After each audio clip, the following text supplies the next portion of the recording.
এটা আমার ঘরের ভিতরে ঢুকছিল খবর যে আমার মেয়েটা বিকালে কথা কইতেছে আমি বাবার কাছে কমু এরপর আমরা কি তাড়াতাড়ি তাড়াহুড়ো করে ঘরটা বাড়ি গেছি গা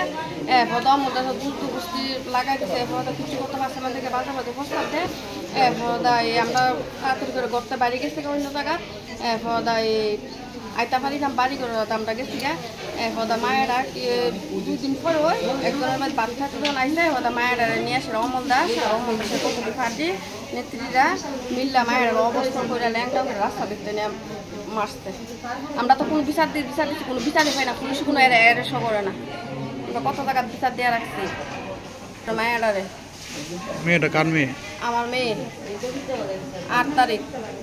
মঙ্গলবার 2টা সময় মুক্তিকে মারছে পুরো আসলে প্যান্ট খুলে সাংঘাতিক মায়ের দুঃস্থ মায়েরারে হ্যাঁ ব্যবহার খুব খারাপ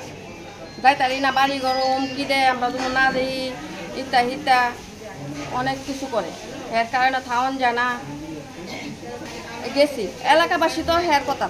এলাকাবাসী আমরা কথা করতো না কারণ আমরা তো গরিব মানুষ আমরা কথা বেশি কনা আর কয়েকটা আছে দিদিদের বেশ ফেরেসা করে খাটা খালি হের কত প্রেসিডেন্ট হের কতই আমরা কথা আর কনা দোষ আমরা কি দোষ আমরা তো কিচ্ছুই করি না আর আমরা তো জায়গা তো কেস উঠে দেয় তো এরেস্টও করে না আপনি মেয়ের যে মারছে এর নাম কি আমার মেয়ের নাম আছে লাভলি বেগম মানে মারছে তার নাম কি যে মারছে অমল দাস নাগিস এরপর আকলি